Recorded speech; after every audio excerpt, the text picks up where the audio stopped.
আমি তোষা, মানে আমি ফাগুনের মা বলছি। হ্যাঁ বলুন। হ্যাঁ বলছি, আমাদের এদিকে বিয়ের আয়োজন কিন্তু একেবারে কমপ্লিট। মানে আমি তোকে এমনি ফোন করে জানালাম আর কি। মানে নিমন্ত্রণ আমাদের দিক থেকে একেবারে কমপ্লিট। আমাদের আসলে কিছু আত্মীয় স্বজন বিদেশে থাকে, তো তারাও আসছেন। আর তোমার মানে ওর বাবাকে তো জানো, একটু নামডাক আছে, প্রচুর সেলিব্রিটি গেস্ট আসবে, একজন মন্ত্রীও আসবেন। তো অনেক বড় বিয়ের অনুষ্ঠান। আমার মেয়েকে তোমার হাতে তুলে দেব, তুমি ওকে স্ত্রীর মর্যাদা দেবে। আর হ্যাঁ, তোমাদের হানিমুনের ব্যবস্থাও হয়ে গেছে, ফাগুনের বাবাই সব করেছে। তুমি একদম রাজার মতন যাবে, তোমার বাবার কাছ থেকে সবকিছু অনুমতি নিয়েই ওর বাবা সবকিছু অর্গানাইজ করেছে। তোমরা ইউরোপ ট্যুরে যাবে পুরো, বুঝেছ? আপনি কি এই কথাগুলো বলে এই শর্তগুলো আমার উপর চাপিয়ে দিচ্ছেন? প্রত্যেকটা সম্পর্কেরই একটা শর্ত থাকে। তোমরা যে সম্পর্কটা তৈরি করতে চাচ্ছ, মানে একটা বৈবাহিক সম্পর্ক, তার শর্ত তো আরো বেশি থাকবে। আর এই শর্ত তোমাকে পালন করতে হবে, এটা তোমার কর্তব্য। কারণ দু বাড়ির মধ্যে আলোচনার মাধ্যমেই তোমাদের এই বিয়ের আয়োজনটা করা হয়েছে।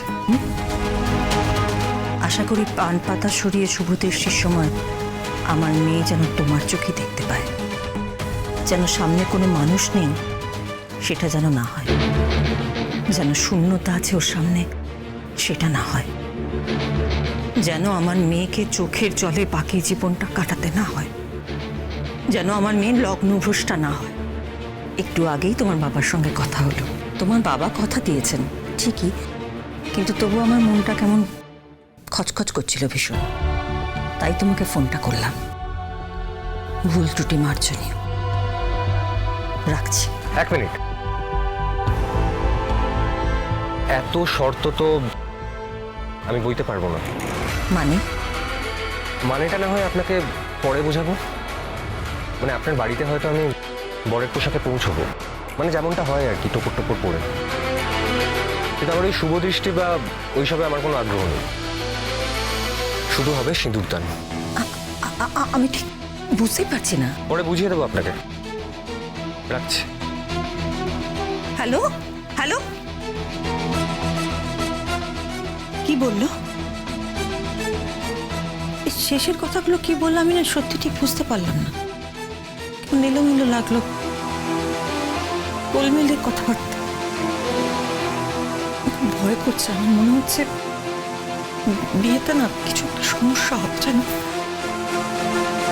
আর যদি সত্যি সেটা হয় না, আমার হাজবেন্ডকে তো আমি জানি একেবারে আগুন লাগিয়ে দেবে। আগুন। বিয়ে তো হবেই, কিন্তু আমি যাকে ভালোবাসি তার সাথে। আমার গল্পের নায়িকা প্রফেসর বিবি থুড়ি, বিদ্যা ব্যানার্জি। আই লাভ ইউ বিদ্যা, আই লাভ ইউ। পরশুরাম আজকের নায়ক, সোম থেকে রবি প্রতিদিন রাত ৮টায় স্টার জলসায় ও জিও হটস্টারে।